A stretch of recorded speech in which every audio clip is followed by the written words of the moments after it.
Gray Yun had come for Philip Kim, the root of all the evil at Unjiang. But the incinerator was crowded with fighters, and standing between Gray and his goal was a cocky brawler holding his stolen bag, mocking him for being small. It was the same mistake everyone kept making. And Gray Yun was about to correct it with his own skull. The scene was chaos. Fighters had converged from every direction, drawn by Philip Kim's grand scheme. Alex So was in the thick of it, finally throwing his fists at the monster who had haunted him. And a new brawler had entered the fray, a mop-haired fighter with a bowl cut, a delinquent they called Hotfoot Jean from Sogu Middle School. Where did that come from? Someone gasped as he laid into the crowd. Hotfoot, another wondered. What kind of nickname is that? He was strong, wild, dangerous, dominating everyone in his path. What a stupid fucking title, one victim spat before going down. You think you're RoboCop? The mushroom-headed fighter tore through the brawl, and the whole scene descended into violence. Into this mess walked Ben Park, arriving at the incinerator to find the trap Philip Kim had set. It's been a while, Ben, someone greeted him, and the pieces of Philip's scheme clicked into place. Because the whole gathering was orchestrated, fighters lured, targets assembled, Gray's bag used as bait. This bag's from the fucker who busted Helmet's skull, someone noted, holding Gray's stolen backpack. They're talking about Gray Yun, another realized. The bait was set, and everyone was waiting for the boy who beat Helmet to come and claim it. And Gray Yun came.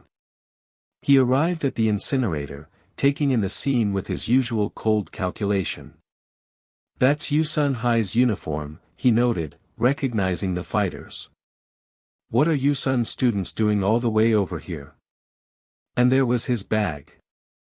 But more importantly, he was looking for someone.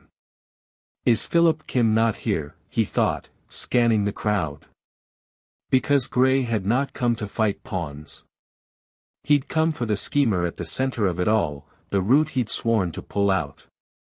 But Philip Kim, coward that he is, was nowhere to be seen, safe and clean as always, letting others do his dirty work. So Gray turned to the immediate problem, the mop-haired fighter holding his bag. Hand over the bag, he said flatly. And Hotfoot Jean, like every fighter before him, looked at the small quiet boy and saw only an easy target. Could you be, he sneered, the one that messed up Helmet? Damn, for real. I knew Helmet wasn't shit, but he's really out here getting hooped by twigs like you. He mocked Gray's size, his slight frame, his unthreatening appearance. That's a no for the bag, by the way, he laughed. Also, listen, you vertically challenged bitch. Think for 2 seconds before you open your little mouth. It was the same contempt, the same underestimation, the same fatal mistake that Colton and Helmet and Teddy Jean had all made. You really thought I'd just hand it over if you asked, Hotfoot Jean sneered. And Gray Yun answered with his head. Bonk. Because when a fighter is bigger than you, and holding your bag, and mocking your size, you don't argue. You headbutt him. Bonk. Bonk. Gray drove his skull into the fighter's face, again and again, a brutal, relentless assault that no one saw coming from such a small boy. Fuckings, Hotfoot Jean screamed, staggering. Is your jaw made of titanium? Bonk. Because Gray Yun fought the way he always fights, dirty, ruthless, using whatever weapon was available, and in this case the weapon was his own hard head. Bonk. Bonk. Bonk. The cocky fighter who had mocked Gray's size crumpled under the assault, wobbling, dazed, utterly overwhelmed by the twig he'd underestimated. And here weak hero lands one of its funniest and most telling lines. Because as Gray beat him down, the fighter's own thought captured the whole absurdity. Can you please act just a little according to how you look, he thought, reeling from the headbutts. It's the perfect distillation of Gray Yun's entire existence. He looks harmless. He looks weak. He looks like a boy who should cower and beg. And he acts like a demon. The gap between his appearance and his reality is so vast that even his victims can't process it, begging him, essentially, to be as weak as he looks. But Gray Yun has never once acted according to how he looks, and that dissonance is exactly what makes him so devastating. Wobble. Wobble. Thud. Hotfoot Jean went down, and Gray Yun reclaimed his bag. What's wrong with him, someone wondered, staring at the fallen fighter. Did some hero make his entrance or something? Because to everyone watching, it made no sense. A small quiet boy had just walked into a crowd of fighters, headbutt a brawler into unconsciousness, and calmly picked up his backpack, all without breaking a sweat. Man, I told you to hold on to it, someone muttered. The legend of Gray Yun grew another notch, the impossible boy who kept doing impossible things. This is the comedy and the horror of Gray Yun rolled into one. The comedy is in the absurdity, a tiny boy demolishing a cocky fighter with headbutts, the victim literally begging him to act his size. The horror is in what it reveals, that Gray Yun will use anything, even his own skull, to win, that there is no limit to how far he'll go, that beneath the harmless exterior is someone who treats violence as a problem to be solved by any means necessary. He didn't want this fight. He just wanted his bag, and to find Philip Kim. But when a fighter stood in his way and mocked him, Gray dismantled him without hesitation and without mercy. And through it all, Gray's real focus never wavered. He wasn't here for Hotfoot Jean. He wasn't here for the Yusun fighters or the brawl at the incinerator. He was here for Philip Kim, the schemer who had orchestrated this whole trap, the root of the evil he'd come to destroy. Is Philip Kim not here, he kept thinking. Because Gray understood, better than anyone, that beating pawns would never end the war. Hotfoot Jean was just another pawn, another obstacle, another turn of Philip's infinite loop. The only way to stop it was to reach the man pulling the strings. And Philip Kim, true to his nature, had made sure to stay far away from the danger, safe and clean while his pawns bled.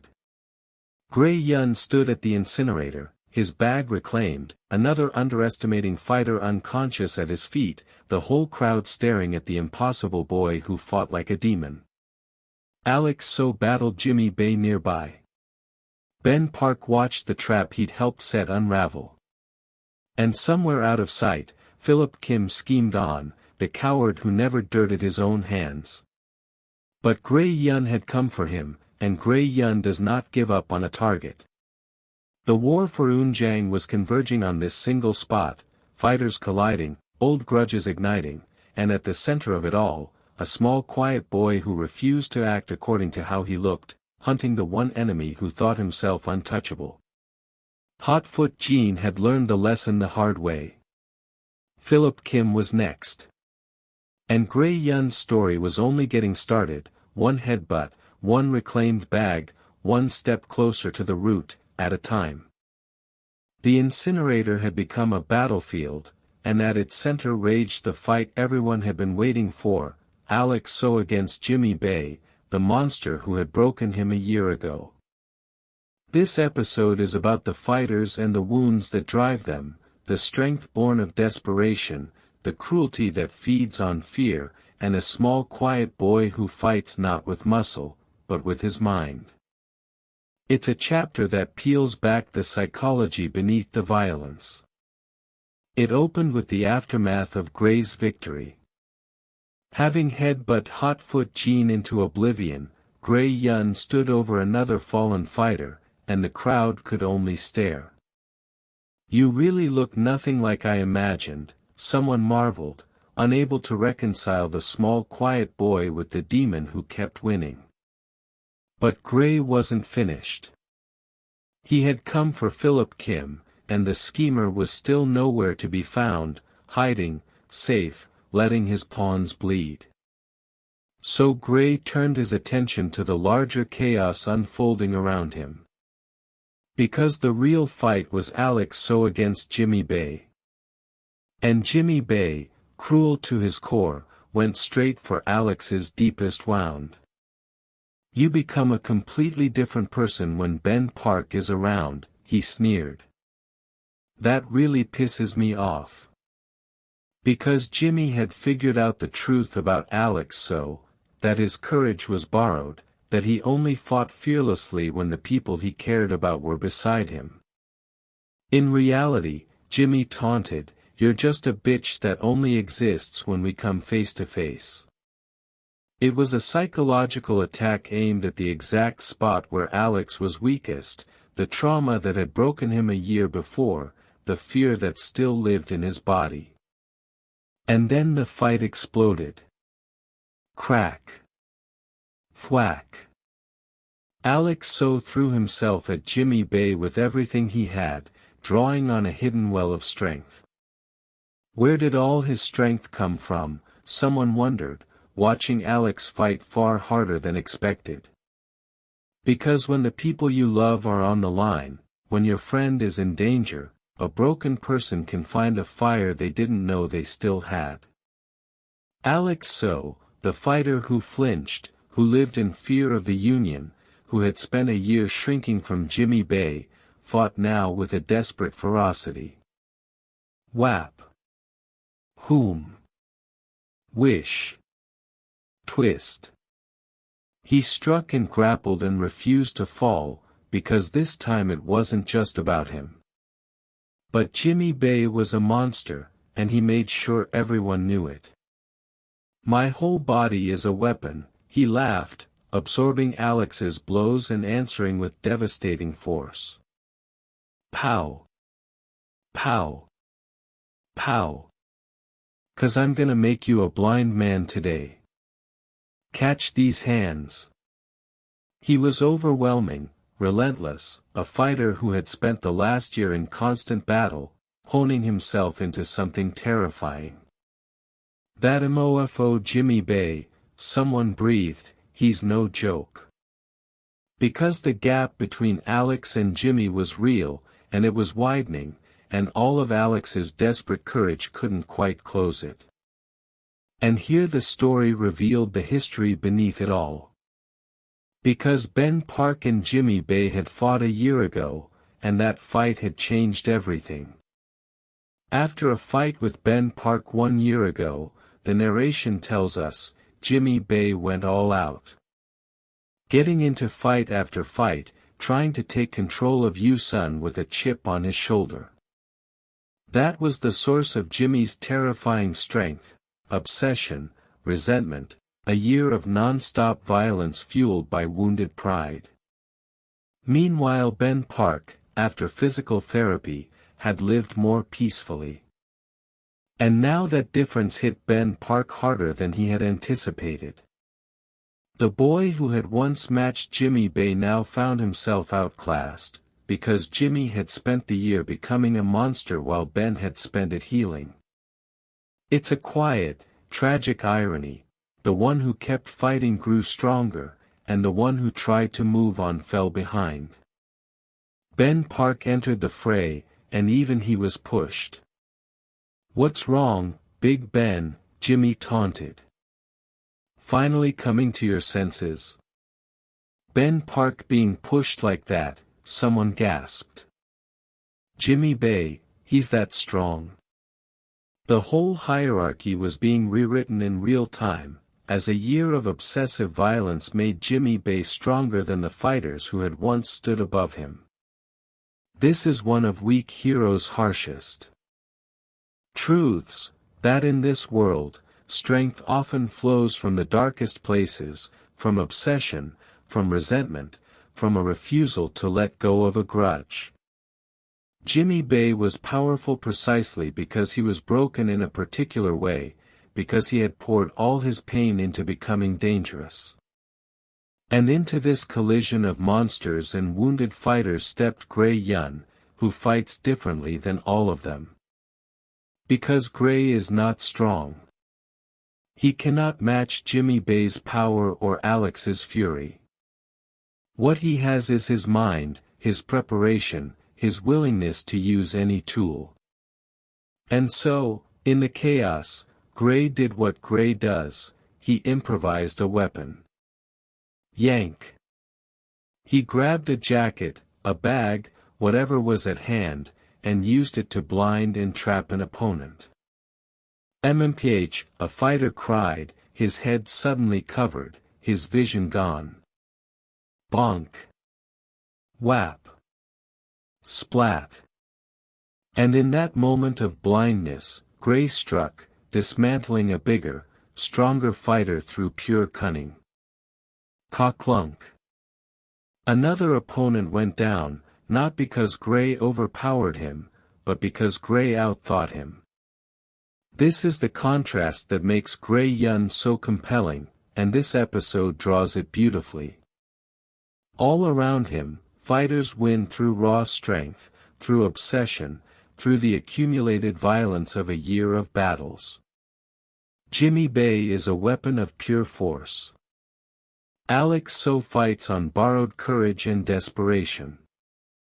And Gray Yun, the smallest and weakest of them all, wins by covering a man's head with a jacket and striking where he can't see. He doesn't have their power. He has something rarer, the discipline to study every fight, the creativity to turn anything into a weapon, and the ruthlessness to exploit any weakness. Where they fight with their bodies, he fights with his mind. And beneath all the violence, this episode is really about the wounds people carry and how differently they respond to them. Alex So's wound made him dependent, fighting bravely only when his friends were near, flinching alone. Jimmy Bay's wound made him obsessive, pouring his resentment into becoming a monster. Ben Park's wound made him retreat, healing but falling behind. And Gray Yun's wound, the deepest of all, made him prepare, made him study, made him refuse to ever be helpless again. For fighters, for responses to pain, colliding at an incinerator in a war none of them fully wanted. The brawl raged on, Jimmy Bay dominating, Alex So refusing to fall, Ben Park struggling to keep up, and Gray Yun cutting down opponents with improvised weapons and cold calculation. It was chaos, a tangle of grudges and histories and wounds all erupting at once. And somewhere behind it all, Philip Kim watched his scheme play out, safe and clean, the coward who had gathered all these broken fighters to destroy each other while he never risked a scratch. Because that was Philip's genius and his cowardice. He understood that these fighters would tear each other apart if you just brought them together, and he'd engineered exactly that. But Gray Yun had not forgotten his true target. Even as he fought through the chaos, even as he took down fighter after fighter with his cunning, his mind stayed fixed on the one who wasn't there. Philip Kim. The Root. The schemer who had orchestrated this whole bloody gathering. Beating Jimmy Bay, or Hotfoot Jean, or any of the pawns, would change nothing. Only reaching Philip Kim would end it. And so Gray fought his way through the storm, patient and relentless, waiting for the path to the man who thought himself untouchable. Alex So bled and battled against the monster who had broken him. Jimmy Bay grew more terrifying with every blow, a weapon forged from a year of obsessive rage.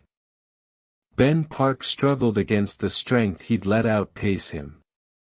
And Gray Yun moved through it all like a shadow, blinding and striking, outthinking fighters twice his size, never losing sight of the coward at the center of the web.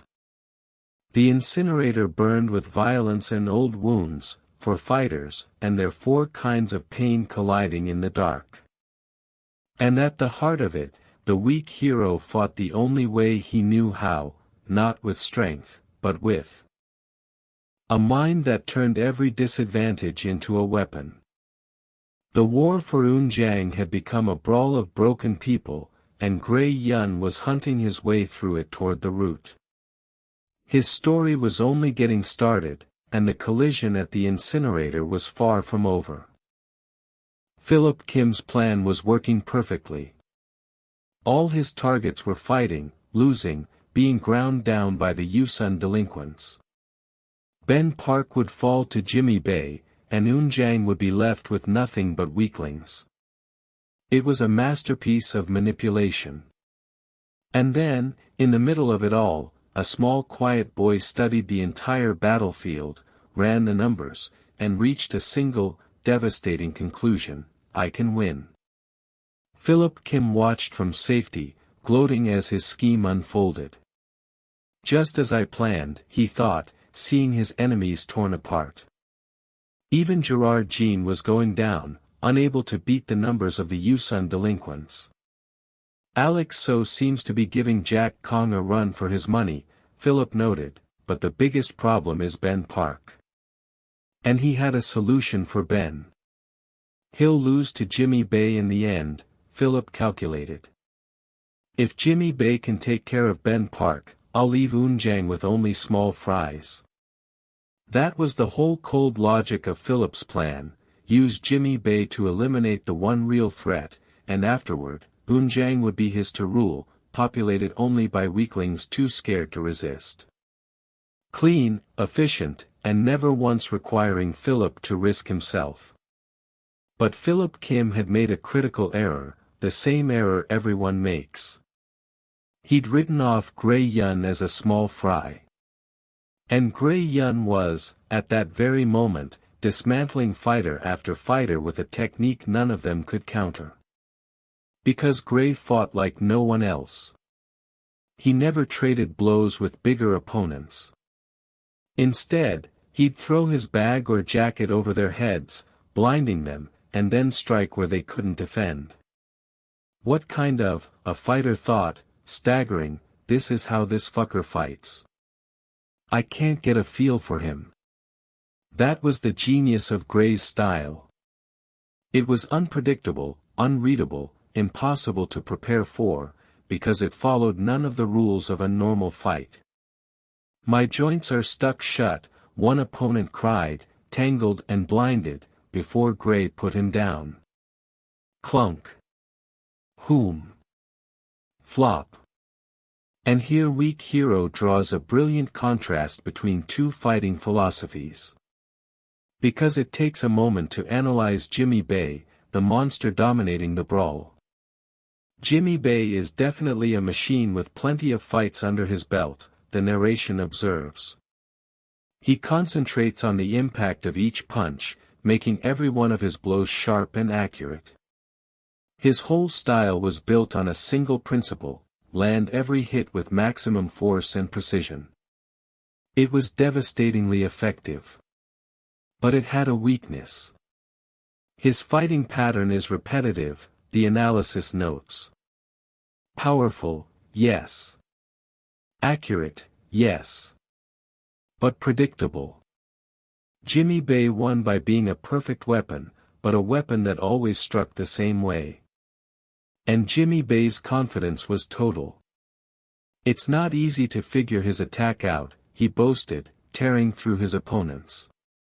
Even so, he declared, I am stronger. Thwack. Thud. He believed his strength was absolute, that his refined, powerful style made him unbeatable. And against fighters who tried to match him head-on, he was right. Alex So fought bravely and lost. Ben Park struggled and fell behind. Because they all tried to beat Jimmy Bay at his own game, trading power for power, and Jimmy's power was greater. But Gray Yun does not play anyone's game but his own. And this is the heart of the episode's insight. Jimmy Bay's style was powerful but predictable. Gray Yun's style was weak but unreadable. Jimmy won by refining a single perfect technique. Gray won by never using the same trick twice, by turning every environment into a weapon, by studying his opponent until he found the one gap in their defense. Where Jimmy Bei overwhelmed, Gray Yun outwitted. And in a chaotic brawl full of fighters trying to outmuscle each other, the one who outthought them all was the small quiet boy everyone kept ignoring. Gray moved through the chaos, reclaiming his focus and his bag. "You saw me throw the bag over the noggin of some other guy, right?" he told a fighter who came at him, "right in front of my own eyes. So mad, get it yourself." Because Gray Yun announced his tricks and used them anyway, confident that knowing the trick wouldn't help you stop it. "Prick," a fighter gasped as Gray took him down. "No way. Who is this prick?" One after another, the Yusun fighters fell to a boy they couldn't understand, couldn't predict, couldn't beat. And then Gray Yun did the thing that changes everything. He stopped, and he looked at the entire battlefield. He assessed Jimmy Bei's repetitive style, the weakened state of the Yusun fighters, the positions of everyone in the brawl, the whole tactical picture. He studied ahead, the way he always does, running every variable, every angle, every possibility. And he reached a conclusion. Nash. I can win. This is the moment that matters, because of everything we know about Gray Yun. Remember his rule, he only starts a winning fight. He does not fight out of pride or anger. He does not charge in when the odds are against him. He waits, and studies, and refuses to commit until he is certain he can win. Throughout this whole arc, he'd held back, endured humiliation, taken beatings, walked away from rigged fights, all because the conditions weren't right. But now, having studied the entire battlefield, having read Jimmy Bei's predictable style and the weakened enemy and the whole tactical situation, Gray Yun had done his calculations. And the answer came back, I can win. That single declaration means the fight is about to turn. Because when Gray Yun decides he can win, he wins. It's not arrogance, it's arithmetic. He's studied ahead. He's read the situation 10 moves deep. And now, for the first time, the conditions are right for him to stop enduring and start ending things. He told Ben Park to step aside. I took care of all your problems back there, he said. Now focus. Your opponent is me, not him. Just give me a minute, and I'm done wrapping up you, son. The confidence was absolute, because it was earned, because Gray Yun does not say he can win until he knows he can. This is what makes Gray Yun such a satisfying hero to watch. All around him, fighters win and lose based on raw strength, on obsession, on who trained harder or fought more. But Gray Yun operates on a different axis entirely. He wins by preparation, by patience, by the discipline to wait for the exact right moment and then strike with total certainty. Jimmy Bei declared I am stronger, and it was true. But strength is not the only thing that decides a fight, and Gray Yun was about to prove it. Because a weaker fighter who has studied the battlefield, who knows his enemy's every weakness, who has waited for the perfect moment, can defeat a stronger one who relies on power alone. Philip Kim, watching from his safe distance, had no idea. He'd counted on Jimmy Bei to eliminate Ben Park, on the numbers to overwhelm Eun Jang, on the whole scheme to leave him ruling over weaklings. He dismissed Gray Yun as a small fry, another pawn to be ground down. He never imagined that the small quiet boy would study the entire battlefield, find the winning path, and declare, with cold certainty, that he could win. The coward at the center of the web had made the same fatal mistake as every predator before him, he'd underestimated the weak hero. Gray Yun stood in the chaos of the incinerator, bruised but unbroken, having taken down fighter after fighter with tricks they couldn't read. He'd analyzed Jimmy Bei's powerful but predictable style, studied the weakened enemy, and mapped the whole tactical picture. And then he'd made the declaration that meant the end was coming: I can win. The conditions were finally right. His winning fight had arrived. And when Gray Yun decides to win, the outcome is never in doubt. The brawl raged on, Jimmy Bay confident in his strength, Philip Kim gloating over his scheme, the Yusun fighters certain of their numbers. And in the middle of it all, the smallest, quietest, most underestimated boy on the battlefield had just quietly decided that he was going to win it all. His story was only getting started, and Gray Yun's winning fight was about to begin. Jimmy Bay had spent a year becoming a monster, defeating fighter after fighter to claim his position. Everyone believed he was unbeatable. And in this episode, Ben Park proves them all wrong. But the most important moment isn't the victory. It's what happens inside Gray Yun as he watches, for perhaps the first time in his life, someone fight for him, and win. It's a quiet, beautiful turning point for the loneliest fighter in the story. The fight had been going Jimmy Bay's way.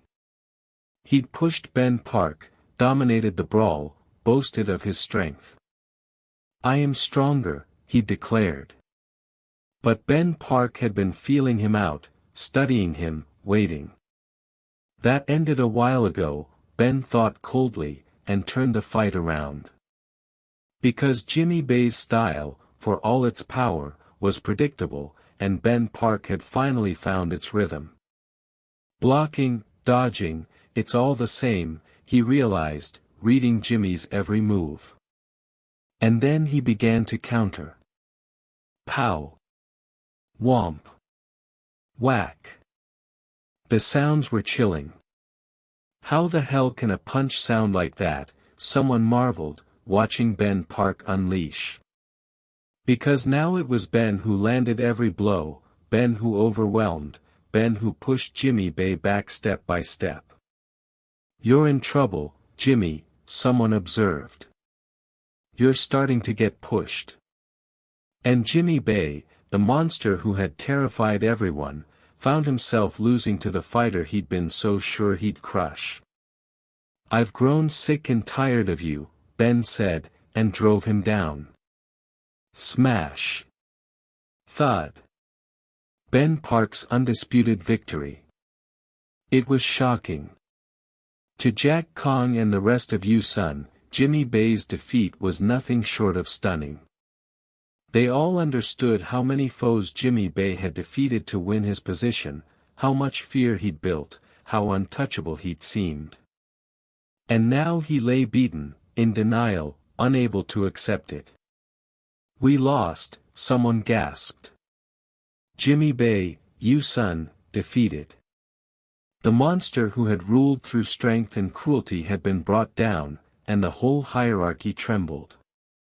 But here is the heart of the episode, and it belongs to Gray Yun. Because as he watched Ben Park fight and win, something unfamiliar stirred in him. To Gray Yun, the narration tells us, it wasn't such a bad experience. The experience of someone fighting for him. And witnessing that someone win, Gray Yun felt an odd, unexplainable feeling. Read that again, and understand what it means for this character. Gray Yun has spent his entire life fighting alone. Every battle, he faced by himself. Every enemy, he studied and defeated on his own. He slipped away from every group, walked home alone, kept everyone at arm's length. His whole existence was built on the assumption that he had only himself to rely on. And now, for perhaps the first time, someone else had fought for him. Ben Park, and Alex So, and the others had thrown themselves into this brawl, and Gray had watched them win. It gave him an odd, unexplainable feeling, because it was a feeling he had no experience with, the feeling of not being alone. Of having people who would stand with him. Of witnessing someone else carry a fight so he didn't have to carry it by himself. For a boy who had built his entire life around solitude, around the belief that fighting was something you did alone, this was a quietly revolutionary experience. He couldn't even name the feeling. He just knew it wasn't a bad one. This is why Weak Hero is so much more than a fighting comic. Because underneath all the violence, it's tracking the slow thaw of a deeply lonely boy. Gray Yun has friends now, or the beginnings of them. Stephen On, who cleans the classroom with him. Eugene, who found the courage to stand beside him.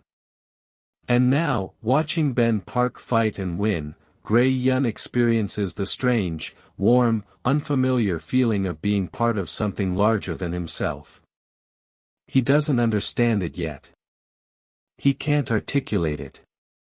But it's there, and it's changing him. After the fight, the camaraderie showed. "Hey, Gray," Ben called, and tossed him his bag. "Catch." "Anyway, where the hell did you come from?" Ben laughed. "Are you my guardian angel or something?" It was easy, casual, the banter of people who had fought side by side. And Gray Yun, the loner, was part of it. He deflected, as he always does, but he was there, included, one of them. For someone who had spent his life as an island, that inclusion meant more than he could say. And then came the analysis, where Gray Yun's brilliant mind shone again. Because the question was, would Jimmy Bay escalate? Would he bring the Union, Donald Na, the whole weight of Yu-Sun down on them in revenge? And Gray read the situation perfectly.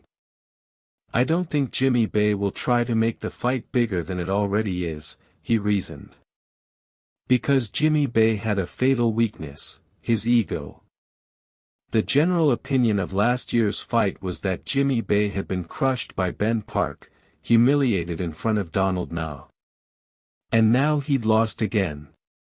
If he escalated, if he told the Union, his terrible loss would inevitably be exposed, destroying the reputation he'd spent a year building. That guy Jimmy Bay is a corpse without his ego, Gray understood. So he was adverse to Donald Na finding out about the incident. There's just no way he'd expose his own humiliation. His friends were impressed. That actually does make a lot of sense, someone admitted. "How did you figure that out?" And Gray gave his humble answer. "It's just the kind of observational skills you get naturally by thinking a lot," he said. Just like Eugene had said, Gray Yun had analyzed Jimmy Bay down to his core and found the truth, that Jimmy Bay was nothing without his ego, and that ego was the leash that would keep him quiet. It's the same power that wins Gray his fights, applied to strategy, the relentless habit of studying, thinking, reading people until he understands them completely. His friends might have the muscle. Gray has the mind. But Weak Hero, being the story it is, doesn't let the victory be the end. Because a new thread was already spinning. A nervous Yu-Sun student, a heavy-set boy in an MCap, was troubled. "I can't be pushed around by that asshole psychopath Jimmy Bay forever," he thought. And he'd decided to seek help, just like Donald Na had suggested, to seek out the answer to unreasonable conduct. He made his way to Yeoil High School, and there we met a new player, Kingsley Kwan, of the Yeoil High School Student Council. "Kingsley Kwan, what do you want?" he asked the nervous boy. "I have something to report to Donald Na regarding Yu-Sun," the kid stammered. And Kingsley Kwan, smooth and knowing, directed him onward, while noting the dysfunction. "But what do you even have to report alone, without Jimmy Bay?" he mused. "Damn dysfunctional, Yu-Sun, isn't it?" Because the larger structure was creaking, the union of fighters, the hierarchy of schools, the whole ecosystem of violence that stretched far beyond Unjiang. And new powers, Kingsley Kwan, Donald Na, were beginning to take notice of the cracks. This is how weak hero keeps expanding its world. What started as a fight between two boys in a classroom has grown into a war of schools, unions, and hierarchies, each fight rippling outward to draw in bigger players. Jimmy Bay's defeat wasn't just a defeat. It was a crack in the whole structure, one that Kingsley Kwan and Donald Na would feel. And Gray Yun, the small quiet boy at the center of it all, kept finding himself pulled into a conflict far larger than he ever wanted, his every victory attracting more powerful attention. But for this moment, there was peace, and something more precious. Ben Park had won. Jimmy Bay was beaten and silenced by his own ego. And Gray Yun, the loneliest fighter in the story, had experienced something he'd never known, the odd, unexplainable, wonderful feeling of watching someone fight for him, and win. He couldn't name it. He couldn't fully understand it. But it had changed something in him, cracked open a door he'd kept shut his whole life, let a little warmth into the cold discipline of his solitude. The war for Unjang had turned. The monster was defeated, the schemer's plan disrupted, and new players were entering the field. But the real victory of this episode was quieter and deeper, a lonely boy discovering, for the first time, that he didn't have to fight alone. Gray Yun still had Philip Kim to find, the root still to pull, the larger war still to fight. But he was no longer entirely by himself. He had people now, people who would fight for him, and the strange warmth of that discovery was something no enemy could take away. His story was only getting started, and the loneliest fighter in Unjang had just felt, for the first time, what it meant to belong. Gray Yun had just helped topple a monster, and his legend was spreading like wildfire. He was earning a new name, a terrifying one, a name whispered with fear across the district. But this episode ends by turning away from all the violence and pointing towards something far more important, the buried past that made Gray Yun who he is. Because before the next fight comes the deepest wound, and it's about to be revealed. First, the aftermath rippled outward through the Union. Because Jimmy Bay's defeat wasn't just a loss. It was a violation. A U-Sun member named Harper Ham went to report to Donald Na, the union boss, about the whole mess. U-Sun is running like a shit show right now, he stammered. And I'm a member of the union first, so I couldn't look the other way. Because Jimmy Bay had broken the rules. He'd taken an independent commission from Yunjang's Philip Kim and attacked Unjang on his own, disregarding the established order of the union. And, Donald Na prompted. He lost, Harper reported. It was a scandal, a delinquent going rogue for a schemer's money and getting crushed for it, and now the whole union structure was reckoning with the fallout. And Philip Kim, the schemer at the root of it, reflected on his own manipulation with cold contempt. He'd used Jimmy Bay like a tool. I gave a street thug who lived off stealing lunch money a taste of real money, he thought. I'm always right about the trashy ones who get hypnotized by the first taste of money and forget their place. That was Philip's whole method, buy the desperate, use them, discard them when they fail. Jimmy Bay had been just another disposable pawn, purchased with cash and thrown at Unjang. And when the pawn failed, Philip simply moved on, clean and untouched as always. So I put on a good performance, he thought. I'm not an example. The coward at the center of the web kept spinning, never once dirtying his own hands. But the real story of this episode was Gray Yun's growing legend. Because after everything he'd done, beating Helmet, defeating Teddy Jean, taking down the U-Sun fighters, a new name was spreading for him, a name born of fear. That bastard over there is the white mamba, someone said, Gray Yun. The white mamba. A deadly white snake, silent and lethal, striking before you even see it coming. It was the perfect nickname for him, capturing exactly what made him so terrifying, not size or strength, but the quiet, patient, venomous danger of someone you never see as a threat until it's too late. The small quiet boy had become a legend, and legends grow their own mythology. And that legend drew new predators. Because at Yeoil High School, a player named Kingsley Kwan considered an opportunity. Should I take this opportunity to crush him, he thought of Gray Yun. Crush the white mamba, and Kingsley Kwan could rise, could become one of the feared, could climb the hierarchy on Gray's fallen body. It's the same ambition that drives everyone in this world, use someone else's downfall as a ladder. But others warned him. Helmet's reaction to him was almost like a freak reacting in front of an unregistered delinquent, someone noted. Because everyone who had actually faced Gray Yun carried the fear of him, the trembling memory, the certainty that this was not a fight to take lightly. The white mamba's reputation was a shield and a target both. There was also a stranger, gentler thread, a girl who had become fascinated by Gray Yun.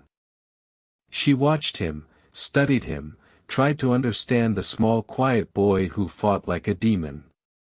And she described him with a haunting image. It was almost like a single deer preening a hydra, she thought.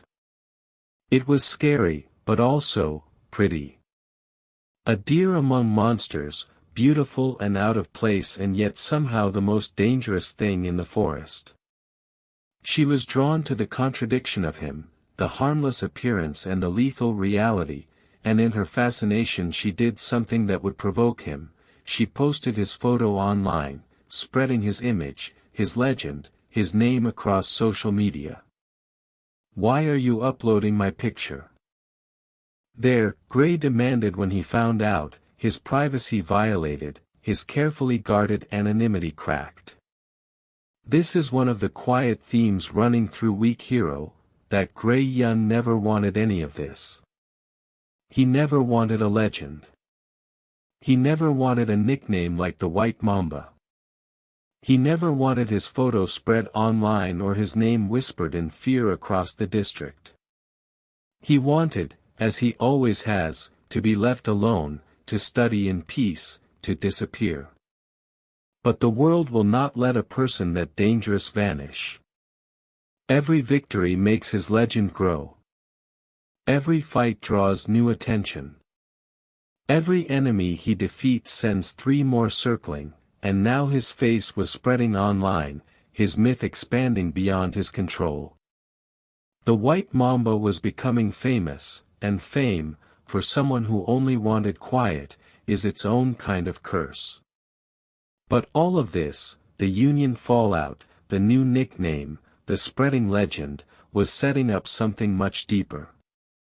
Because the episode ended by turning away from the present and toward the past.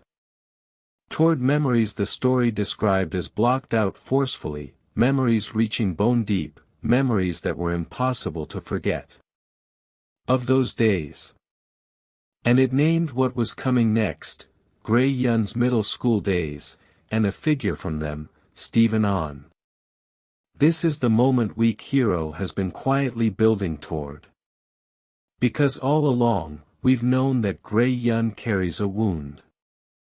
We've seen it in his vow to never lose again, made on a summer day in his final year of middle school. We've seen it in his loneliness, his cold discipline, his refusal to let anyone close.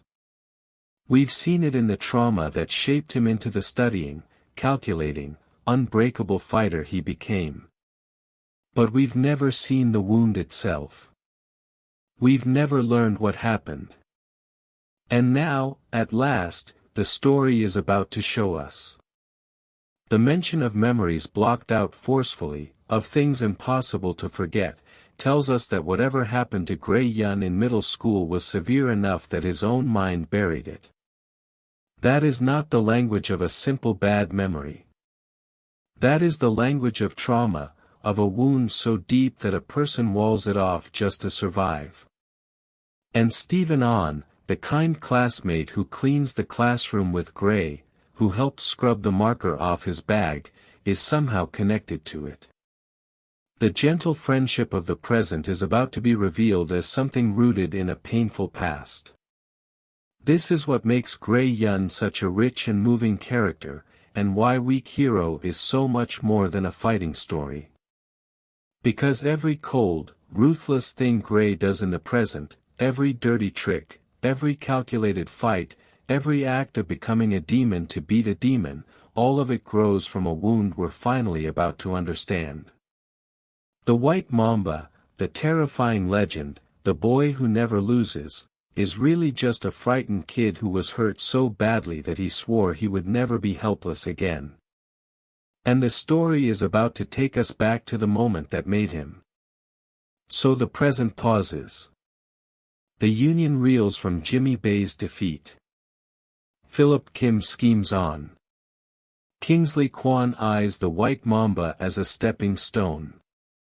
A girl spreads Gray's legend across the internet against his will. And through it all, Gray Yun just wants to be left alone, a wish the world keeps refusing him.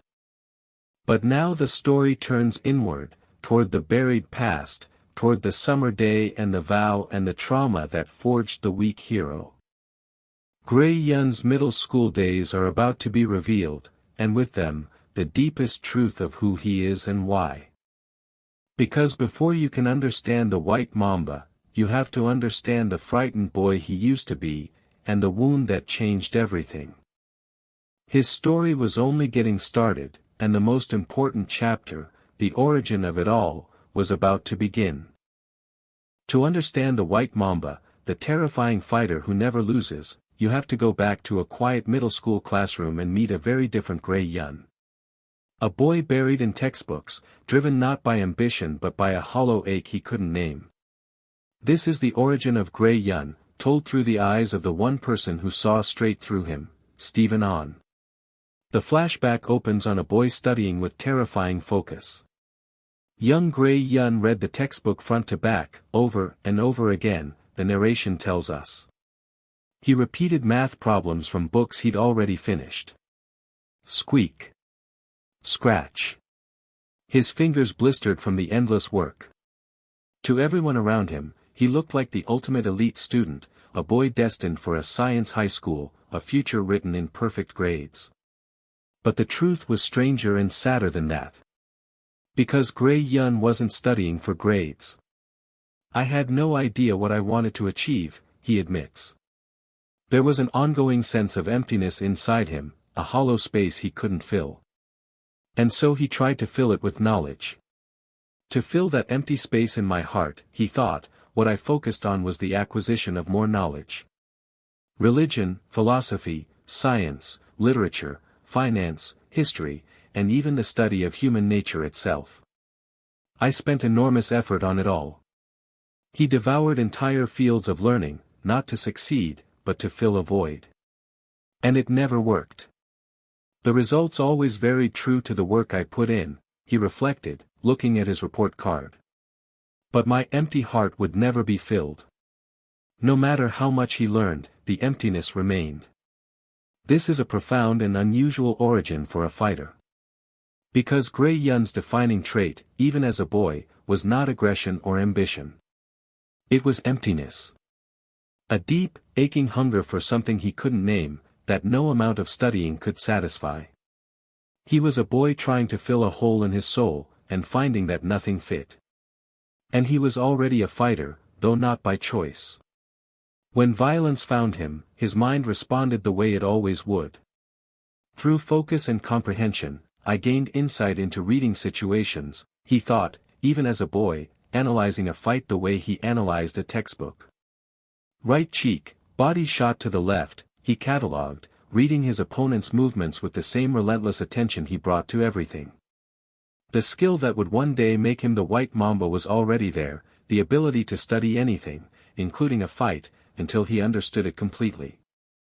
And there was something else, something telling. Fighting was enough to forget what I was doing, he thought. The violence, at least, quieted the emptiness for a moment. Where studying failed to fill the void, fighting could at least distract from it. And then came Stephen on. To the young Gray, and to everyone, Stephen was a peculiar guy. He talked without a filter, honest and straight to the point. He had a pure curiosity towards others.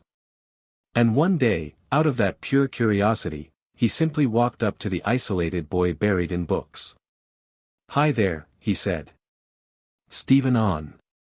And he asked the question everyone assumed they knew the answer to: why did Gray study so hard? "You're busting your ass to get into a science high school, right?" Stephen guessed. But Gray gave an answer that surprised even himself. "I felt it was meaningless," he said. "Everything." And here Stephen on did something no one else had ever done. He saw the truth. Does he really know something? Gray wondered, unsettled. I felt weird, like my true feelings were found out. Because Stephen understood something about Gray that Gray had barely admitted to himself. "You're not studying because of any clear goal," Stephen observed. And then he named it. The Great Hunger. Because among the Bushmen of the Kalahari, there is a saying, there is the little hunger, the hunger for food, and there is the great hunger, the hunger for meaning. "Hungry for meaning," Stephen said. And Gray, stunned, thought, me. Because that was exactly it. Gray Yun wasn't hungry for grades or success or a good school. He was hungry for meaning, for something to fill the emptiness, and he'd been trying to feed that hunger with knowledge because he didn't know what else to do. And Stephen on, this peculiar honest kid, had seen it in an instant. This is the moment that mattered, the seed of everything. Because for a boy as lonely and empty as Gray Yun, being truly seen, being understood, was almost unbearable and completely new. No one had ever looked at him and understood what drove him. And Stephen on just did it, casually, honestly, out of pure curiosity. It's the beginning of the one real friendship in Gray's life, the person who would still be cleaning classrooms beside him years later. And Stephen was as strange as he was insightful. Because he made a bold claim. "I can actually be in first place if I want," he told Gray. "You left that space blank, so," he added cryptically. And he was great at bluffing. "You're not even in my field of competition to begin with," he said. Then he quoted Kant, of all things, the categorical imperative, act only according to that maxim which you can will to become a universal law. "This isn't even our curriculum," he noted about the philosophy he casually deployed.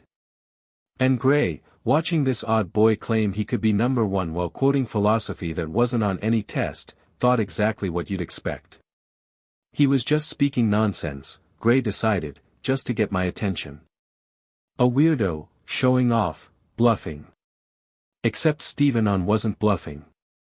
When the monthly exam results came out, the ranking read, first place, Stephen on, 98.5. Second place, Gray Yun, 97.5. Stephen had done exactly what he said he would. He'd taken first place, beating Gray, the boy who studied until his fingers bled. But Stephen wasn't bluffing at all, Gray realized, stunned. "How's that, Gray?" Stephen grinned, flashing a peace sign. "I told you so." And Gray Yun, the empty boy who had never met anyone like this, could only think one word, weirdo. It's a beautiful, funny, quietly moving origin. Because Stephen on is everything Gray is not. Where Gray is closed off, Stephen is open. Where Gray is empty and searching, Stephen seems effortlessly at peace. Where Gray studies obsessively to fill a void, Stephen coasts to first place while quoting philosophy for fun. And yet Stephen is the one person who truly sees Gray, who understands his hunger, who cuts through his walls with honest curiosity. In a life defined by loneliness and emptiness, Stephen on was the first real connection Gray ever made. And now we understand so much more about who Gray Yun is.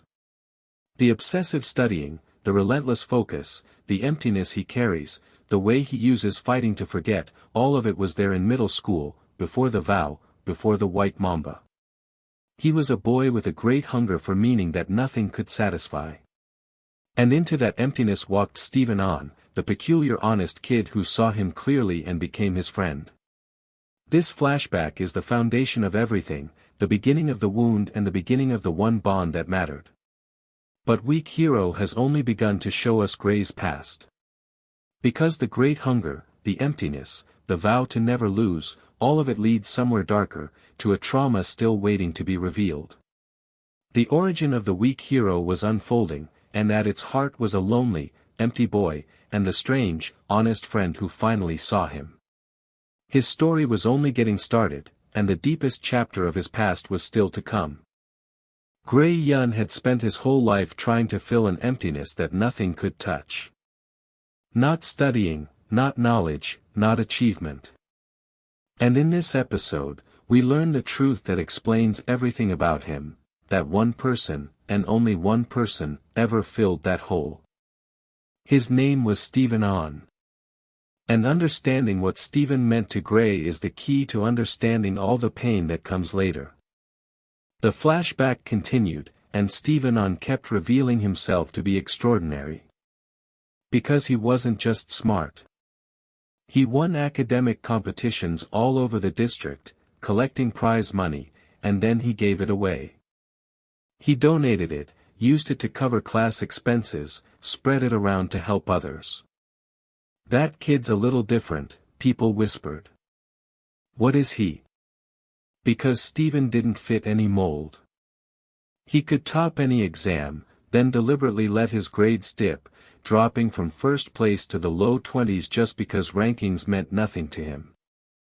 School was nothing more than a playground to him, and to Gray, watching this strange boy, something began to shift. I was coming to be influenced by him, Gray realized, without even realizing it. And Stephen's talents went far beyond books. He could fix anything. When a broken electronic wouldn't turn on, Stephen simply took it apart and repaired it. Pow! Clunk! Finished. You even know how to fix that, Gray marveled, competitive and impressed. I read the manual and memorized it, Stephen said with a grin. Luck is a part of skill. He was flawless at everything he touched, effortlessly, and he wore it lightly, with a smile. Sure, Mr. Flawless, Gray said, half annoyed, half amazed. Because Gray had spent his life grinding for excellence, and here was a boy to whom it all came easily, who then gave it all away. The clearest example was the experimental support scheme. Stephen wanted funding for their class, a district program to improve the classroom environment. But it was a long shot, and the homeroom teacher, a man named Jerry Bang, refused to even sign the paperwork, certain it would fail and be a waste of time. It won't work, he insisted.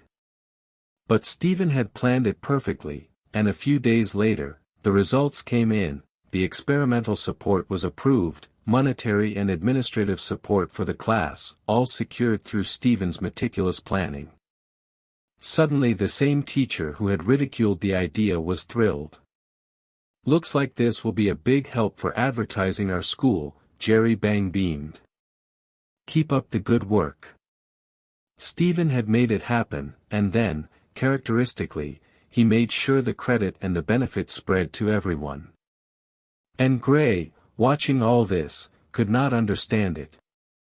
You donated all your prize money, he pointed out. You got all kinds of support from the district program. I just don't understand. What are you gaining out of all this?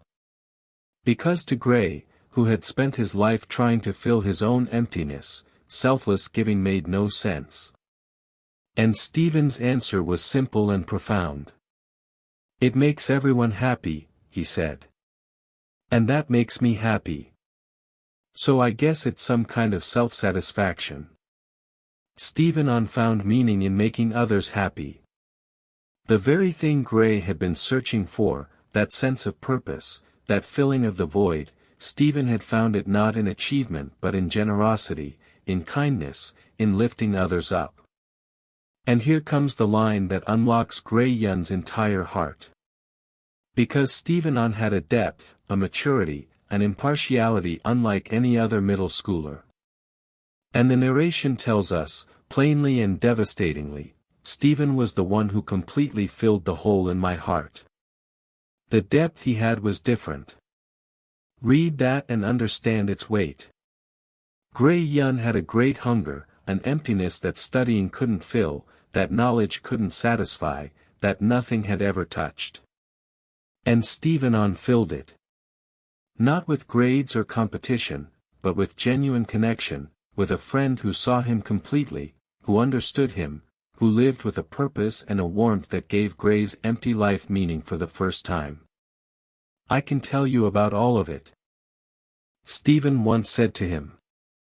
For some reason, I feel like you're the one who could understand me. All of me. For who I am. Because these two lonely, extraordinary boys had found each other, each seeing in the other something no one else did. Stephen filled Gray's emptiness. And Gray, in turn, was someone Stephen could be fully himself with. It was the deepest bond either of them had, the one real connection in Gray Yun's isolated life. Stephen's goodness ran deep, and it wasn't performance. When the vice principal cracked down on students with overdue lunch fees, threatening kids who couldn't pay, Stephen quietly stepped in. Please just use the financial support and my prize money for class expenses, he said. And I heard about the problem with overdue lunch fees. Please cover those too. He was paying for struggling classmates to eat, out of his own winnings, without fanfare, without wanting credit. That was who Stephen On was, a boy who used his gifts to lift up everyone around him. But the world did not reward that goodness, and here weak hero plants a quiet, bitter truth. Because the homeroom teacher had a certain antipathy for Stephen. The efforts of Stephen may have been helping his classmates, but to the teacher, it was just annoying extra work. And there was a darker reason. Biomon Middle School was full of wealthy parents, and Stephen's background hadn't been the kind the teacher felt he'd be able to benefit from if he helped him.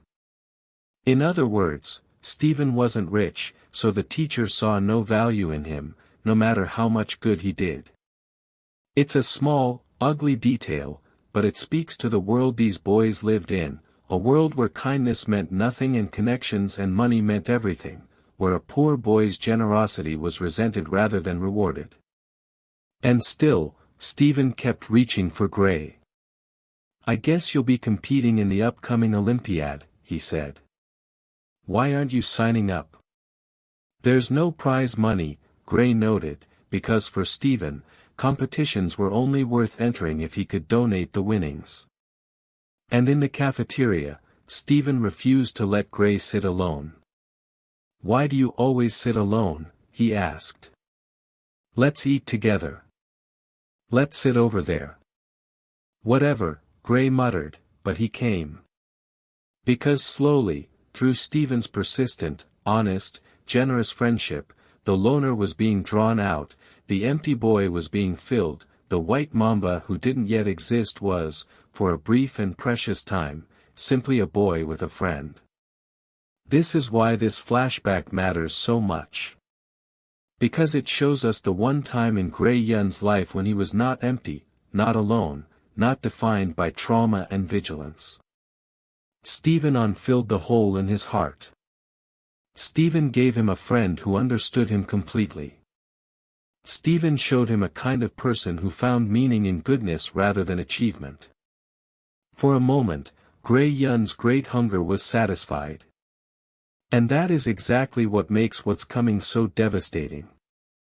Because Weak Hero has spent 2 episodes showing us the one good thing in Gray's past, the friendship that filled his emptiness, and it has done so for a reason, so that when it's taken away, we feel the full weight of the loss. And the episode ended by introducing that shadow. Because after all the warmth of Gray and Steven's friendship, a new figure appeared, a boy with glasses and a cold gaze. That was my first encounter with Bryce O, the narration says. A name delivered flatly, ominously, at the very end. Bryce O. We don't know yet who he is or what he'll do. But the timing tells us everything. The story has shown us Gray's happiness, his one true friend, the hole in his heart finally filled. And now, at that exact moment, it introduces a new player, and the dread is unmistakable. Gray Yun, in the present, is the White Mamba, the empty and vigilant fighter who trusts no one and fights alone.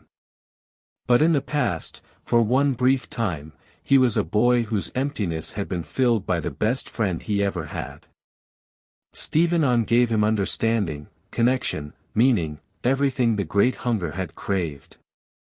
And somewhere between that happiness and the guarded, wounded fighter of the present lies a tragedy we're about to witness.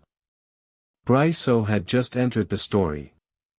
The hole in Gray's heart had just been filled. And weak hero was setting up the loss that would empty it again, and make Gray Yun who he is. His story was only getting started, and the most painful chapter of his past was finally beginning. Bryce O entered Gray Yun's life the way a lot of tragedies begin, quietly, harmlessly, with a friendly offer to buy snacks. He seemed shy. He seemed nice. And this episode shows, slowly and chillingly, the wounded, resentful boy hiding beneath that surface, a boy consumed by an inferiority complex so deep it would eventually destroy everything. This is where the tragedy of Gray's past truly begins to take shape. At first, Bryce O was easy to like, or at least easy to tolerate. Hey, wanna go to the snack bar with me, he offered Gray and Steven. I'll buy. He was shy and quiet, always making an effort to hang out with them, inserting himself gently into their friendship. Gray didn't really care for him too much at first. But, as the narration wryly notes, humans are an adaptive species. A few days later, Steven and Gray had gotten used to him, and they were hanging out with Bryce on the regular. It seemed innocent. 3 boys, a growing friendship. But there was a shadow underneath, and it was about to surface. Because the once shy Bryce started to change as quickly as he'd adapted. And what emerged was ugly. When he saw how beloved Steven On was, how everyone praised him, how he was always putting up flyers and helping people, Bryce's true feelings leaked out. I feel like he's so fucking fake, Bryce muttered. Does he think he's the student's guardian angel or something? It was resentment, plain and simple, and Gray felt it immediately. At that moment, for some unknown reason, I felt an unpleasant repulsion, Gray recalled. Because Gray understood what Bryce was really saying. Bryce O is saying this because of his long-time, deeply rooted inferiority complex, Gray realized. Bryce couldn't stand Steven, not because Steven was fake, but because Steven was everything Bryce wasn't, gifted, generous, beloved, effortless. And this is the heart of Bryce O's character, a bottomless inferiority complex, a desperate, gnawing need to be better than someone, anyone. He competed with Steven obsessively, especially in grades. But he could never win. The class rankings told the story: first place, Steven On. Second, Gray Yun. And Bryce O, far down the list, 13th. No matter how hard he studied, no matter how desperately he tried, he could never catch the 2 boys at the top. And it ate him alive. His ego was scarred terribly, the narration tells us. Steven On, that damn fucker, Bryce seethed. This is fucking pissing me off. The contrast between Steven and Bryce is the whole point. Because when Bryce taunted him, Steven simply studied a little, casually, like he was playing a game, and stayed effortlessly on top. Meanwhile the prideful Bryce studied desperately, obsessively, and still fell short. Steven was different, Gray understood. No, he was different from all of us. Steven's gifts came easily and he gave them away freely, finding joy in others' happiness. Bryce's ambitions consumed him and were never satisfied, because his goal was never really to succeed. It was to be superior. And you cannot fill a hole like that with achievement. So Bryce found another way to feel superior, the ugliest way. Because his behavior grew stranger and darker. He sometimes acted in ways that I couldn't understand, Gray recalled. And what Bryce did was hunt for someone to look down on. When he couldn't beat Steven or Gray, he turned on those weaker than himself. He bullied a heavy-set classmate cruelly, mocking him, pulling at him, humiliating him for sport. "Come on, piggy," Bryce sneered, "you're stinking up the classroom." He would bully them without thinking twice, the narration tells us. And he endlessly craved to be reminded of where he stood in the hierarchy. That is the key to understanding Bryce O. He couldn't rise to the top, so he needed someone beneath him, some smaller target to stand on, to feel less worthless. If he could just find the smallest thing that he deemed below him, he'd cling to it. His cruelty wasn't random. It was medicine for his wounded ego. Gray and Steven stepped in. "Cut it out, Bryce," one of them said when he was tormenting the kid. "You should be nice to your friends." They stopped him, checked on his victim, sent Bryce off. It was the decent thing to do, the thing Steven would always do, protect the weak, defuse the cruelty. But in that moment, Gray caught a glimpse of something that would haunt him. At that moment, I caught a look at Bryce's face, he recalled.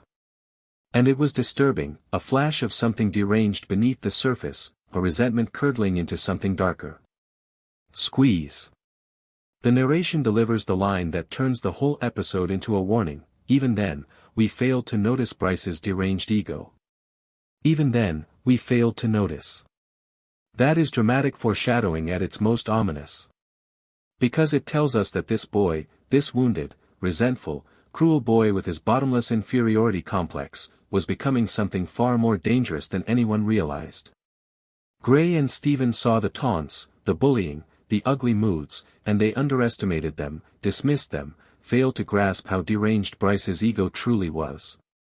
And the story is telling us, in advance, that this failure to notice will cost them dearly. This is masterful storytelling, because Weak Hero has now assembled all the pieces of the coming tragedy. It showed us Gray's emptiness, his great hunger. It showed us Steven On, the one friend who filled the hole in Gray's heart, the generous, gifted boy who found meaning in kindness.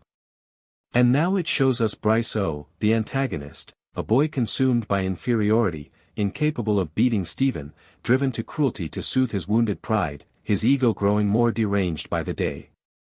Two boys who found meaning in connection and generosity, and one boy poisoned by envy and resentment. The collision is inevitable, and we can feel it coming. Bryce O is a chillingly real kind of villain. He's not a monster with special powers.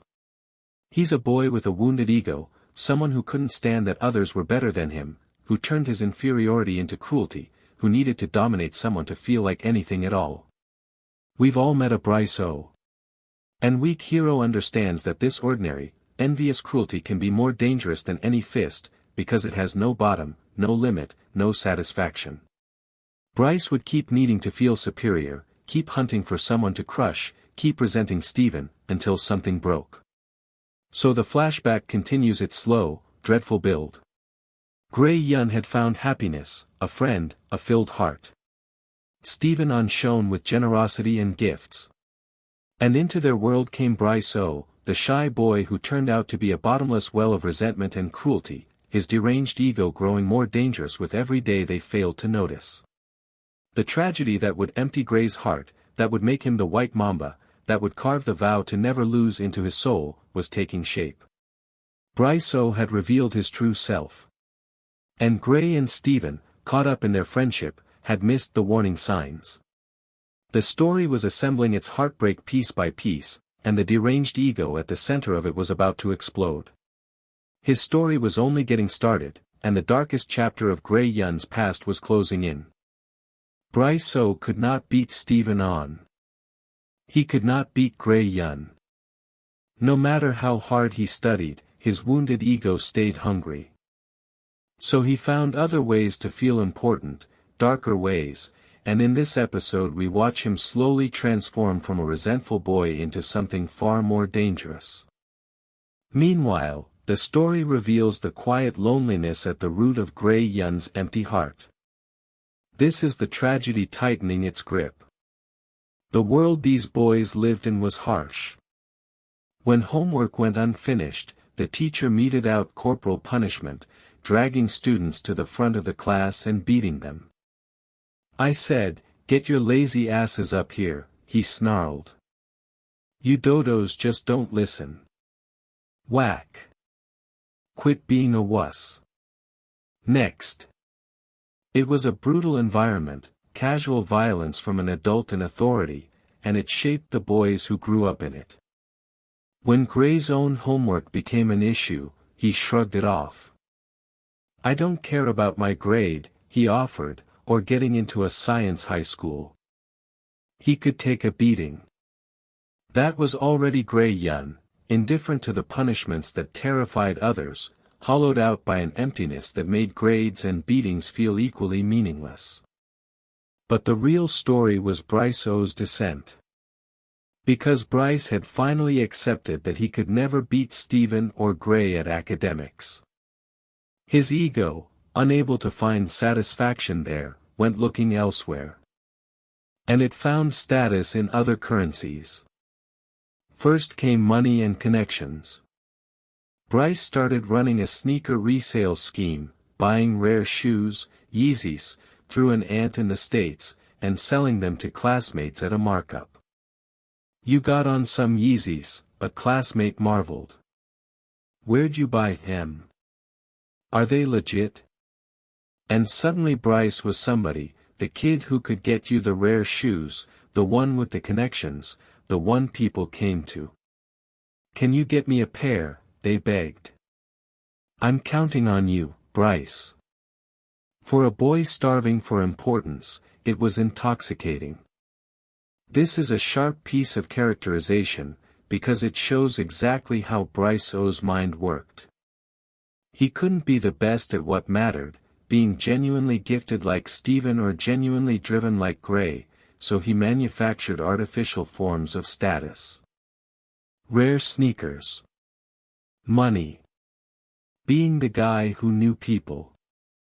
It was all surface, all about being seen as important, because underneath it was the same bottomless inferiority complex, the same desperate need to matter more than the people around him. And it went darker still. Because Bryce began to drift away from Gray and Steven, pulled toward a different crowd. He got involved with a delinquent squad, a group called Oswald. He even started hacking, dabbling in things far outside the world of a normal student. "That doesn't sound like him," someone said, hearing the rumors.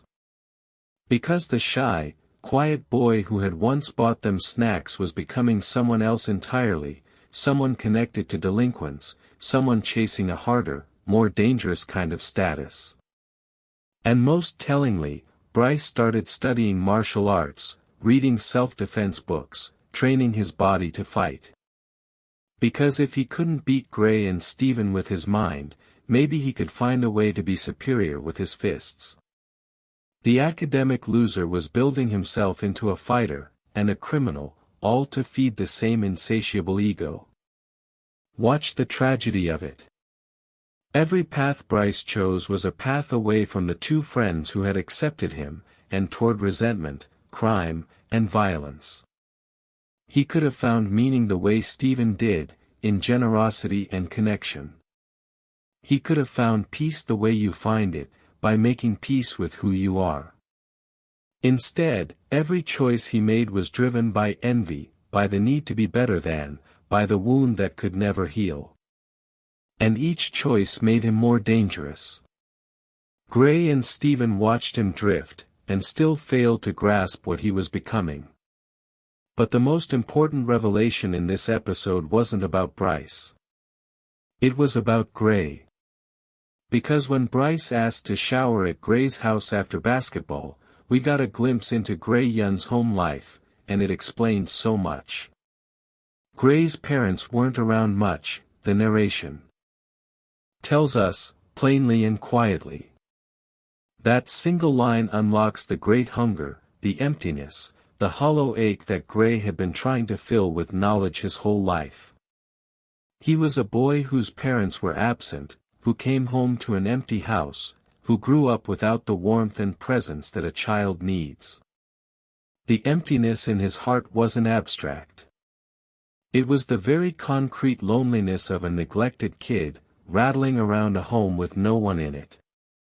This is why Weak Hero is such a devastating story. Because it takes the time to show us the roots. Gray Yun isn't cold and empty and lonely for no reason.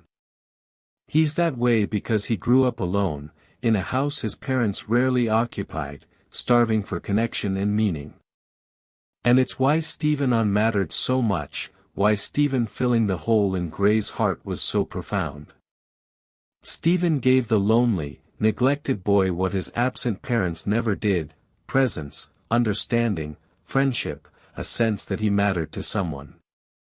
In an empty life, Stephen was the one warm thing.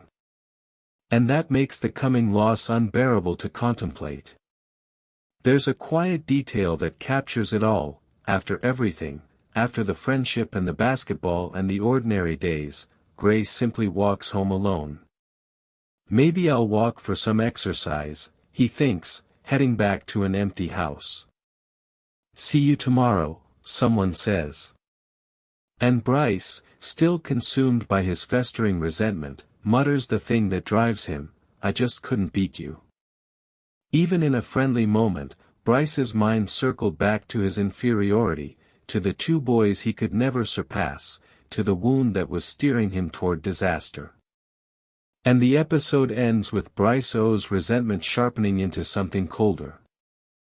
I swear Gray's got a competitive side, he thought, how annoying. This is longer than I thought. But I swear I'm going now that I've come this far. There's a chilling determination in it, the sound of a boy who has decided to see something through, whatever it is. Bryce had transformed himself: money, connections, delinquents, martial arts, hacking, all of it in service of an ego that could not be satisfied.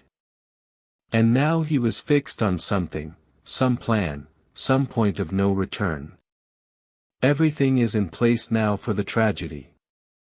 We understand Gray Yun completely: the neglected boy, the empty heart, the great hunger, the one friend who filled it. We understand Stephen On, the gifted, generous soul who found meaning in kindness and gave Gray a reason to feel whole. And we understand Bryce O, the boy poisoned by inferiority, unable to win the right way, transforming himself into a fighter and a criminal to feed a wound that had no bottom, drifting into darkness while his old friends failed to notice how far gone he was. 3 boys, 3 trajectories, all bending toward a single terrible collision. Gray Yun, in the present, is the white mamba, the lonely, guarded fighter who trusts no one. But in the past, he was a neglected kid whose empty heart had finally been filled by his best friend, while a third boy consumed by envy was quietly becoming a monster. The pieces of the tragedy were all on the board. The loneliness that made Gray. The friendship that saved him. The resentment that would destroy it. Bryce O had chosen his dark path, training his body, drifting into crime, fixated on the 2 boys he could never beat. And Gray and Stephen, wrapped up in their friendship, walked toward the disaster without seeing it coming. The origin of the weak hero was closing in on its darkest hour. His story was only getting started, and the moment that would empty Gray's heart forever, and make him who he is, was almost here. This is the episode where Gray Yun's world begins to break. Everything Weak Hero has built, the empty boy, the friend who filled his heart, the envious classmate becoming a monster, all of it collides here. Because Bryce O, consumed by an inferiority he could never satisfy, finally turns his cruelty on the one person Gray loves most. This is the beginning of the tragedy that makes the weak hero. It started with Bryce O cornering Steven on. No longer the shy boy who bought snacks, Bryce was now a delinquent, backed by the Oswald crew, and he had come for revenge. He confronted Steven with a lie dressed as a grievance. "I've heard a little bit about you," he sneered. "That you've been talking shit about me behind my back." It wasn't true, and Bryce knew it wasn't true. But truth was never the point. "Your little fake, virtuous good guy act was really rubbing me the wrong way," he snarled, burning Steven's papers with a lighter. "What a great thing we get to see each other here today, Steven on." The resentment that had festered for so long was finally erupting. Steven, honest as always, tried to reason with him. "It looks like there must have been a misunderstanding," he said. "I've never said anything about you to anyone." But Bryce didn't want reason. "Look at this fool, trying to act innocent," he mocked.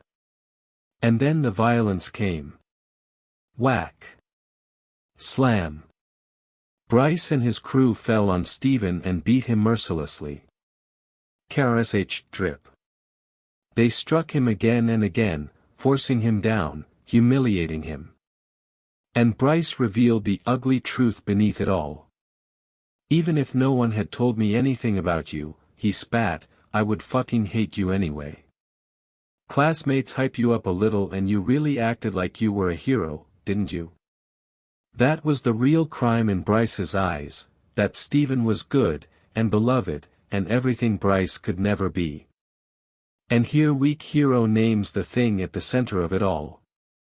As Bryce beat Steven down, forcing him to grovel, taunting him, the narration delivers the phrase, "the big ball of inferiority that was Bryce." That's what Bryce O was, at his core. Not a fighter, not a villain with a grand plan, just a boy so consumed by his own inferiority that he had to destroy someone better than him to feel like anything at all. "Now try and say that shit in front of my face," he sneered, slapping Steven. "Go ahead, you mighty fucking hero."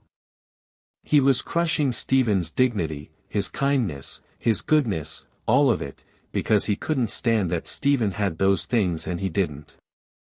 And the story is brutally clear about Bryce's motive, or rather, his lack of one.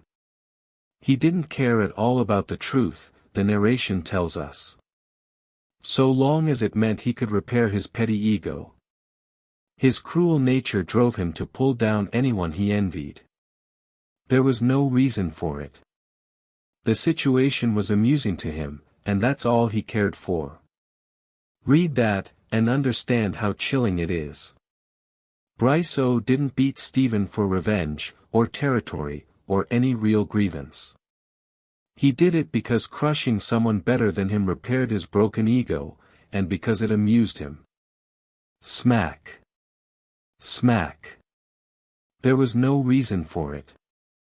That is the purest, most senseless kind of cruelty, and it's the kind that scars people forever. The most devastating detail was what it did to Steven. Because Steven on, the generous, gifted, kind-hearted boy, was reduced to a beaten thing on the ground, and the most mortifying thing to him wasn't even the pain. It was Bryce's taunting look as he glanced back, walking away. "Don't act like you know me anymore," Bryce said, with a mocking grin. "Ha, fucking loser." The humiliation of it, the deliberate cruelty, the way Bryce enjoyed it, cut deeper than any punch.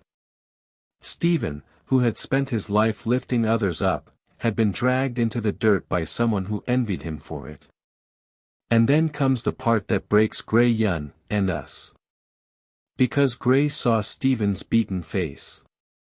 "Steven," he gasped. "What happened to your face?" And Steven, ever selfless, tried to hide it. "Oh, it's nothing," he said. "Nothing my ass," Gray pressed. "What happened to you?" "But..." Steven wouldn't tell him.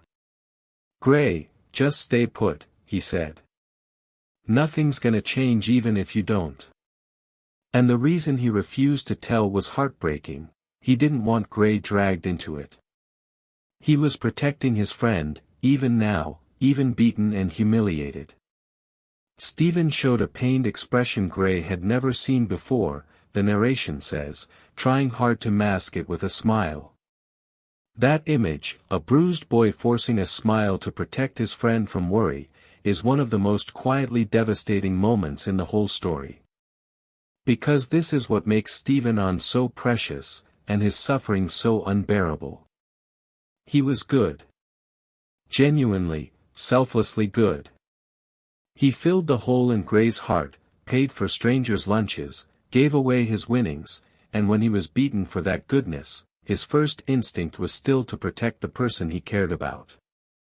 He hid his pain behind a smile so Gray wouldn't get hurt. And Gray, who had finally found the one friend who made his empty life feel full, could only watch, helpless, sensing that something terrible was happening to the person he loved most. The sabotage continued, systematic and cruel. Steven's registration for the academic Olympiad had mysteriously vanished from the list. "I brought my registration slip," Steven told the teacher. "Please have my name entered." "I'm sure I handed it in." But it was gone, another small piece of his world quietly destroyed. Gray tried to help, tried to fix it, tried to hold together the life of the friend who was being torn apart. But the forces closing in on Steven were larger than a lost form, and Gray could feel it. And the episode ends with the tragedy spiraling out of control. Because Bryce's crew, the Oswald squad, were everywhere now, growing bolder, crueler. The violence that had been contained to Steven was spreading, and Gray Yun, who had spent his whole life keeping his head down, studying, staying out of things, was being pulled into the center of it. Steven, the narration leaves us, and Gray watches his friend walk away down a sunlit hallway, calling his name, unable to reach him, unable to protect him, unable to stop what was coming. This is the wound. This is the origin. Everything about the present-day Gray Yun, the white mamba, the cold and vigilant fighter, the boy who trusts no one and fights alone, the vow to never lose again made on a summer day, all of it begins here, in the destruction of Steven On. Because Gray had finally found something good, the one friend who filled his empty heart, and he was watching it be crushed by a boy whose only motive was envy and amusement. And he was helpless to stop it. The lesson Gray Yun would carry forever, the lesson that would forge him into the white mamba, was being burned into him right now, that the world will crush the good and the weak for no reason at all, and that if you cannot protect what you love, you will lose it. We know, from the present, that Gray made a vow to never lose again. We know he became a fighter who studies every situation, who fights dirty, who becomes a demon to beat a demon, who steps between the strong and the weak no matter the cost. And now we understand why.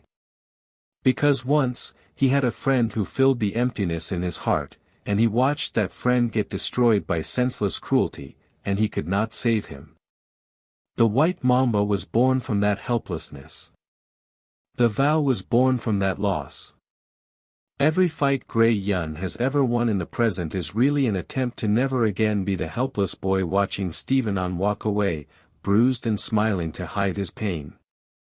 Bryce O, the big ball of inferiority, had begun his destruction of Steven On, purely to repair his own broken ego, purely because it amused him.